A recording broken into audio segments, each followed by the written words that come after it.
Oui, lors de ce conseil local de lutte contre la délinquance et la prévention de la délinquance a permis au bout de 3 heures, vous l'avez vu, d'un certain nombre d'échanges très nourris entre les différents partenaires, que ce soit la police municipale, la gendarmerie, l'éducation nationale, mais aussi le CCAS, les équipes de la ville de Saint-Claude ou bien les services de l'État, de constater d'abord, et il faut s'en féliciter, que Saint-Claude est un territoire où la délinquance évolue plutôt à bas bruit et qu'elle est maîtrisée par à la fois l'action conjointe de la police municipale et de la gendarmerie nationale. Ceci étant, a été, vous l'avez entendu tout au long de ces discussions, mis un accent particulier d'abord sur l'accompagnement de la jeunesse.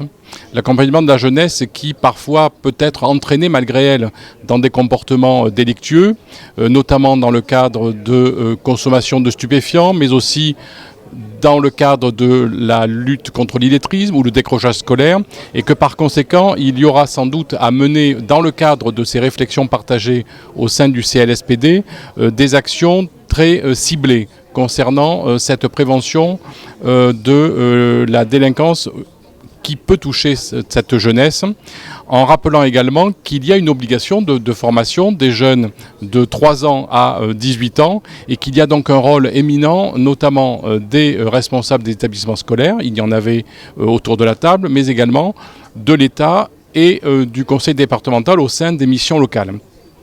Deuxième axe plutôt particulier qui a été développé, eh bien, c'est tout l'accompagnement de la lutte contre les incivilités. Vous l'avez noté, il y a de multiples incivilités, dépôts d'ordures, alors qu'il y a un centre de dépôt d'ordures ménagères à côté à Baïf, des dépôts de frigo ou de machines à laver, comme le disait Madame le maire, sur le bord de route. Et tout ça, bien évidemment, participe à ce sentiment d'insécurité.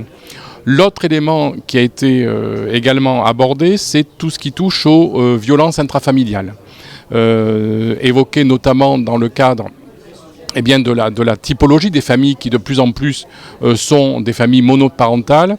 Et il y a là encore également un rôle important, notamment à conduire dans le cadre du conseil de dépendance sur les violences faites aux femmes, et également dans l'accompagnement des familles, notamment pour aborder ces questions d'encadrement du jeune enfant, en particulier avec le travail important que mène le conseil départemental pour déployer les établissements d'accueil du jeune enfant. Et sans doute, dernier point, c'est le développement, ça a également été salué par Madame le maire, du développement de la vidéoprotection, de la vidéosurveillance sur le territoire de Saint-Claude, qui est un élément important accompagné par l'État pour justement maîtriser et faire en sorte que cette délinquance à la fois soit repérée mais également soit maîtrisée par des actions conjointes de la police municipale et de la gendarmerie nationale.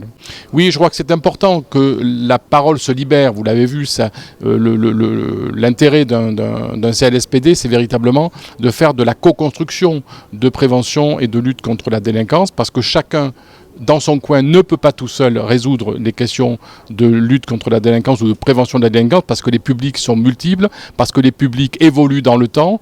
On peut être délinquant au jeune âge et puis ensuite évoluer dans le temps si des mesures ne sont pas prises de manière adéquate, et que par conséquent, il y a véritablement une nécessité de partager les mesures qui doivent être mises en œuvre, parce que toutes les solutions sont intéressantes à écouter, toutes les solutions sont intéressantes à instruire pour véritablement avoir de l'action du concret sur le terrain et ne pas se contenter uniquement de paroles.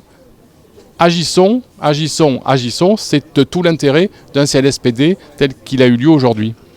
Il est certain qu'agissant ensemble en commun, on va essayer de trouver des solutions plus adaptées au territoire. On a eu 3 heures d'échange ce matin dans le cadre de ce conseil local. L'intérêt pour moi en tant que procureur, c'est effectivement déjà de prendre un petit peu, connaître la situation de cette commune de Saint-Claude en termes de délinquance. Ensuite d'essayer, mais c'est pas le procureur qui va apporter les solutions, c'est d'essayer de comprendre comment les acteurs vont pouvoir proposer eux des choses. C'est-à-dire qu'ils ont des outils qui existent, il y en a d'autres certainement à créer. On a beaucoup échangé, il y a des axes prioritaires, les violences intrafamiliales qui sont un vrai sujet également sur Saint-Claude, les questions environnementales, la question de la prise en compte des jeunes qui peuvent être en difficulté. Tout ça a amené des réflexions nourries et je l'espère dans le cadre des groupes de travail qui vont désormais être mis en place à terme des solutions un peu plus étayées que celles qui existent actuellement. Oui, on a des acteurs sur le terrain qui s'entendent bien et qui ont la volonté d'aller dans le même sens, donc c'est plutôt assez facile. Maintenant, on est tous, voilà, les moyens sont ce qu'ils sont, chacun a des objectifs à remplir. On a des partenaires qui travaillent bien ensemble, qui collaborent, qui vont rechercher un résultat cohérent à mon sens et qui vont essayer de faire en sorte que la population vivent mieux sur ce territoire. Donc voilà, les objectifs, ils sont importants, hein, ils sont pas simples à remplir. Parfois, on a en termes de délinquance, des sujets qui nous inquiètent un peu. Je répète, les violences intrafamiliales en particulier, mais on essaye de les traiter au mieux. Tout à fait, il y a des acteurs qui sont sur le terrain au quotidien, donc c'est eux qui nous permettent de comprendre comment ça se passe véritablement sur le terrain. Voilà, moi en tant que procureur, je ne suis pas sur le terrain, je connais mon ressort, je vois à peu près comment se structure la délinquance, mais bien évidemment, venir chercher des informations du territoire, c'est aussi, ça permet de savoir si on se trompe ou pas. Alors on connaît un peu mieux la situation en entendant les partenaires. Ben oui, c'est vrai que notre CLSPD est un peu endormi et là maintenant aujourd'hui nous le remettons au goût du jour et c'est vrai que tous ceux et celles qui étaient présents, nous comptons sur eux aussi pour nous aider aussi à trouver des solutions aux problématiques que l'on rencontre tant au niveau des écoles, au niveau de la population, des personnes âgées et de tous les risques que l'on peut rencontrer sur le territoire. Oui, c'est rassurant, mais moi j'aime bien un peu aller encore se dire que c'est pas parce que c'est rassurant que l'on doit baisser la garde. Et là, je ne voudrais pas cela parce qu'on peut déraper à n'importe quel moment. Dans les écoles, ça peut partir très très vite. Et donc, on a déjà vu tout dernièrement au collège, devant le lycée, il y avait quand même une problématique. Et cela, on doit pouvoir éviter cela et garantir aussi aux Saint-Claudiens un peu de paix, de tranquillité, de quiétude aussi dans leur quotidien. Oui, jusqu'à maintenant, on n'a pas à s'en faire. Notre police et la gendarmerie, ils ont toujours travaillé de pair sur le territoire et cela...